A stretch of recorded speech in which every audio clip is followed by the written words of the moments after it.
The World Cup has started, the greatest show on earth, and we are in our jerseys. I'm wearing Morocco, and with me today, Dr. Andrew Fleming. We have hosted him multiple times on RevSportz, and this will be a very interesting and different flavored conversation on the FIFA World Cup. He, an ardent Scotland fan. Scotland are back in the greatest show on earth after 28 years, after 1998, and we'll have a detailed chat on that. So, welcome back to RevSportz. How has the World Cup has started, but how are you looking forward to it for the Tartan Army? You know, us Scots, we always go with optimism. And once more, we're optimistic. I always remember in 1978, the first World Cup I watched, they came out with a song. We're on our way to Argentina, we're going to win the World Cup. Well, we didn't win the World Cup then, and in fact, we've never got out of the group stage after 9 attempts. But this is the year. This is the year, I'm telling you. So do you think that the group stage jinx will break after 9 years? I hate to jinx it by saying yes, but I generally believe this is one of the best Scottish teams that has existed in my lifetime. It's had a stable management.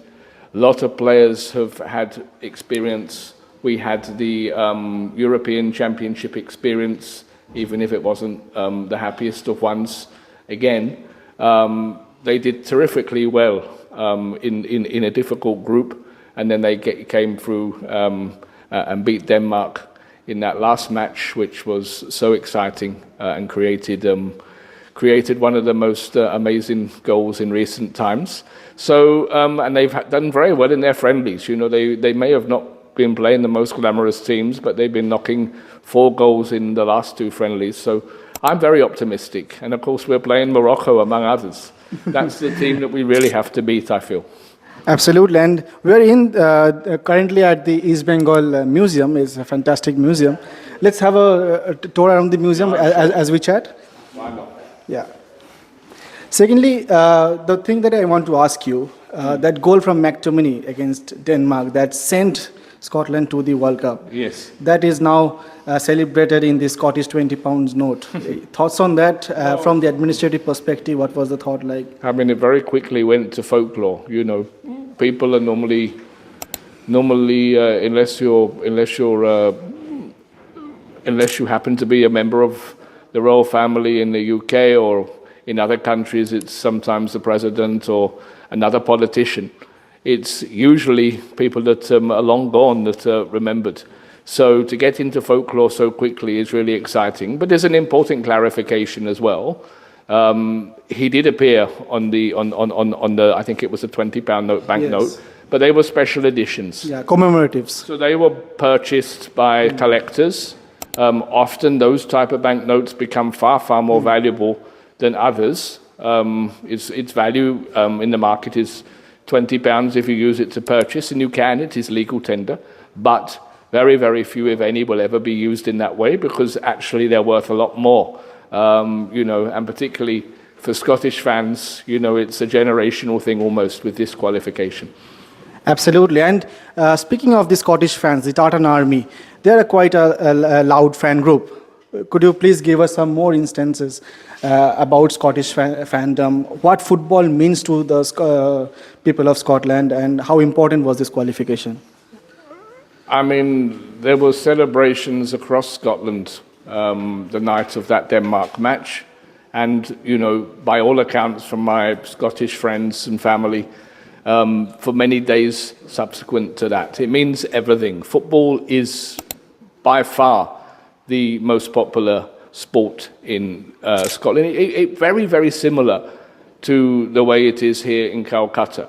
The club that you choose to support is passed down proudly from father to son, and indeed now to daughter to mother to daughter, and intermixing. But it's really an emotion, very much. Very similar to the whole East Bengal, Mohun Bagan, Mohammedan sporting dynamic that we have here in Kolkata. Getting to the World Cup final is the epitome of every football fan's dream. One day I'm hoping that all the fans of Calcutta will unite because India qualify. And as we're seeing that there's now 48 clubs going to the World Cup, it's just a tiny step more towards perhaps that one day being a possibility. Absolutely, and we just hope that happens one day. Since you mentioned about the 78 World Cup, your first World Cup memory, any fond memories from the World Cup that you would want to remember?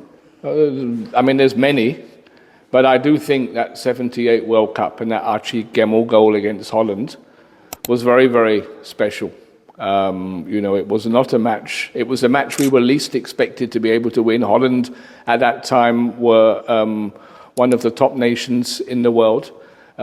People thought that we would do better but we failed against Peru, we failed against Iran, but then the Scotland match against Holland, we really performed superbly in that one, and Archie scored a brilliant goal.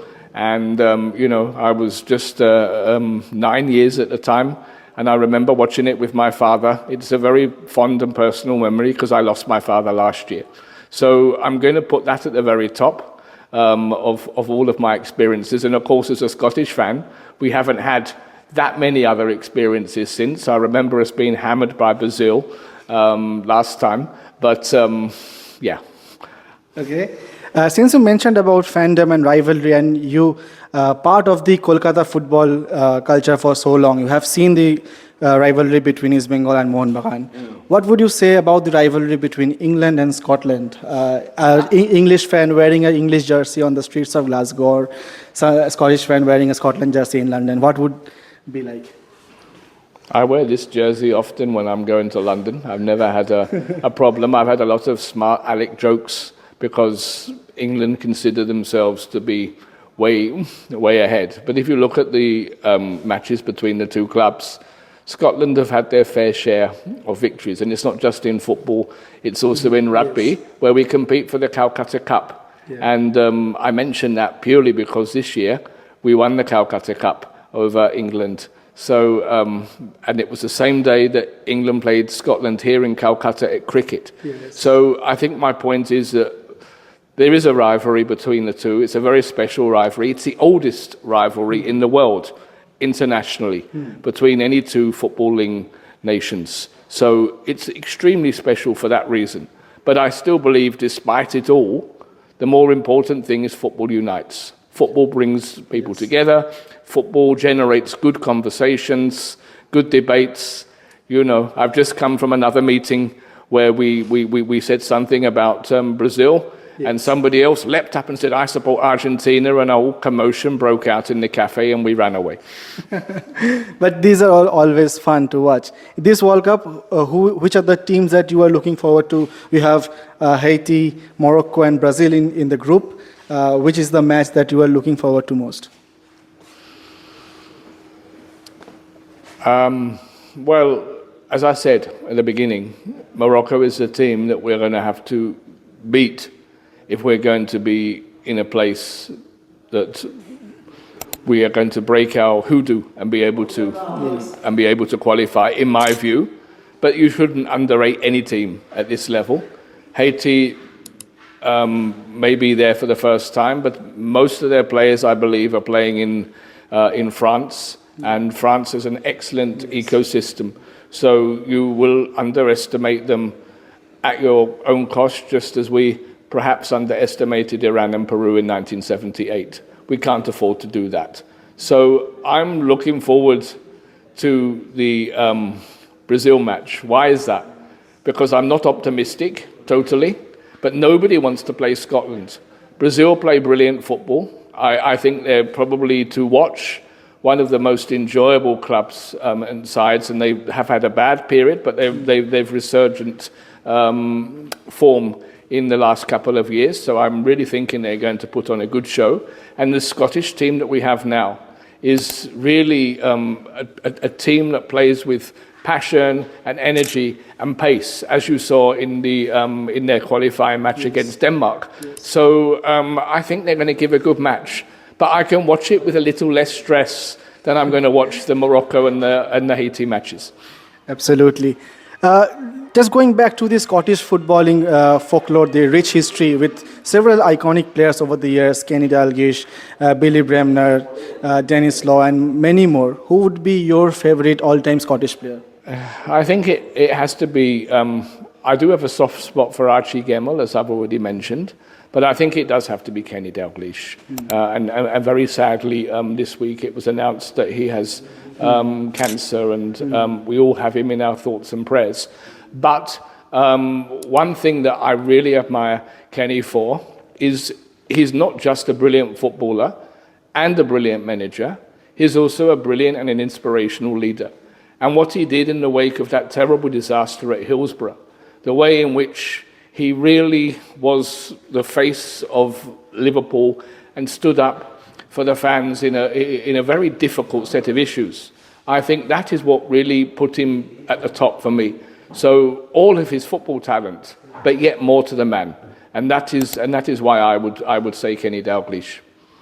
A bit critical one, if I may ask you. One of the greatest coaches Scotland have produced. Alex Ferguson, you mentioned, and others, yes. Yes, of Kenny course. Dalglish, of course. Yeah, of course. But when it comes to reflecting that on the pitch, maybe in terms of World Cup. Yeah, but how many of them have been managing the Scotland team? Yeah. You see none of them.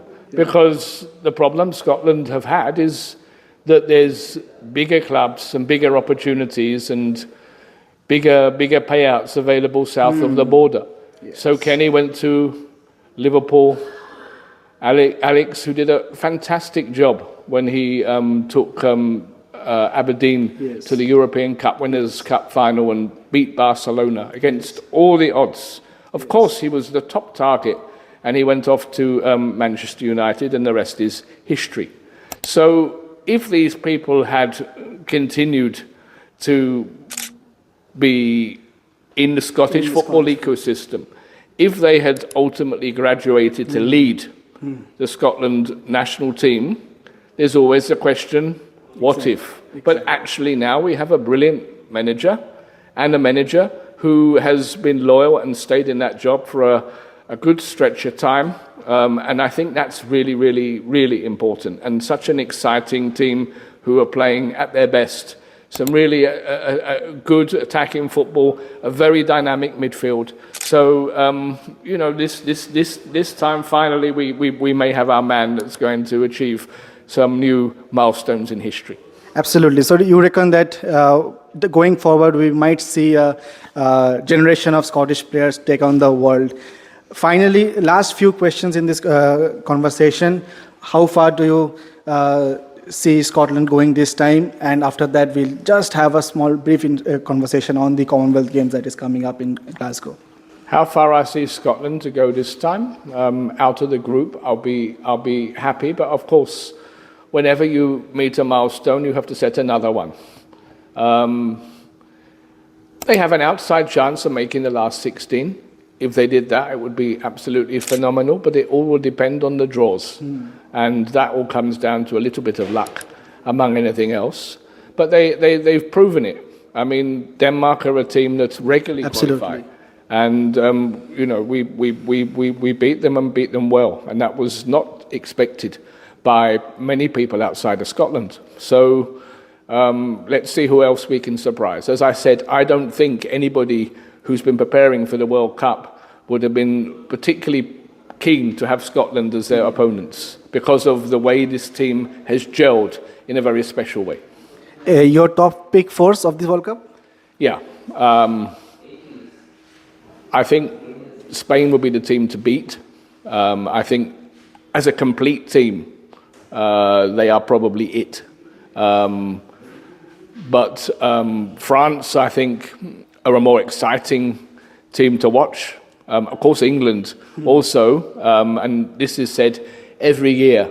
And of course, I'm half Scottish and half English. I support Scotland because of my lineage, but I also wish England the best, and I think this could be one of their best World Cups. Again, I've been quite impressed with the discipline of their new coach, and I think that we'll have to just see how that translates to the players. Although they're some of their friendlies before coming out to the US was not the best. Perhaps I can say if I'm diplomatic. So they are there. And the last one is between Argentina and Brazil. And I will probably have to be going for the slight underdog of the two as my fourth choice in Brazil. They also have some resurgence, as we've discussed, yes. And we'll just have to see how that looks. Not that anybody will ever want to write off either Brazil or Argentina, and this is a topic of immense conversation, particularly in this city. Yes. And by the way, can I add one other point? Yes. That there's a photo competition about to be launched just for people in Calcutta, all about the World Cup in Calcutta, which has been led by my friend from Kello Rugby, Paul Walsh, called Kick-Off Calcutta. So a shout out for that. I believe that there is an Instagram page about it, and I will definitely be putting on my feed more information once we get the final details. But the idea is all around Calcutta. People are watching the World Cup, people are wearing shirts, people are playing, people are talking football. So we are hoping to get some brilliant clicks. So I think your audience will be interested in that one. Fantastic one. Last final few minutes in this conversation, sir. In about a month's time, Glasgow is hosting the Commonwealth Games. How are you looking forward to that? And a question that for a city to host such an event, how does it help it boost the economy of the city or the country in terms of soft power and more? I think that tournaments like that, well, it's not a tournament. I'm thinking more of the Women's Cricket World Cup, which is also going on in England and Wales at the moment, and the Commonwealth Games, which is happening next month, are excellent opportunities for soft diplomacy. They bring huge numbers of visitors to the city or cities in which they are being hosted, and that helps drive the economy. It fills up restaurants, it fills up cafes and bars. It brings people. I think it brings the best out of people. I guess I can say the whole thing becomes an emotion, in a way. So I mean, it's great that Scotland and Glasgow are hosting it again for a second time in just 12 years. It's not very long. I was there in 2014 myself. I'm sad I can't be there again because the atmosphere was just lovely. And I know this time lessons can always be learned from anything. So it's very recent time. I'm sure this time the Scottish friends will put on an even better show, especially after Scotland have their best World Cup ever. Absolutely. And last one, have you seen any growth in demand for people in Kolkata or Calcutta or India going to Scotland to witness the Commonwealth Games? To be honest with you, people have been so focused on this World Cup. This is what I've been hearing from people here for such a long time. I think people often plan a little bit late and suddenly decide, I'm going to do this, and I'm sure it's going to come very much into view because there's some fantastic Indian athletes competing. A lot of people from Calcutta love to go to Scotland in any case. And I'm sure those that are going in July will be thinking about how can I get to go and watch some of the Commonwealth Games and be part of that. So, and of course the Paralympic Games that will follow, which are equally important. So that is there, but it's just that little bit too far in the way people are looking at what's going to happen now. Thank you so much for your time, sir, and thank you so much for watching. This was a lovely conversation with Dr. Andrew Fleming, the British Deputy High Commissioner to East and Northeast India. Thank you so much for joining, sir, and we will have to have you back on RevSportz. I really enjoy being on RevSportz. I have lost count of the number of times you've kindly hosted me or engaged in different ways. I think it's a great channel, and you do great work to promote not only the top, but also people in the grassroots of the different sports. And I think that is something that probably sets you apart from many other broadcasters. So I'm really, really appreciative of that. And I wish you a great World Cup. I know one day India are going to make it. And also I understand you're off to Glasgow, so I'm a little bit jealous and I'll have FOMO. But I wish you a great time there too. Thank you so much, sir. Thank you so much.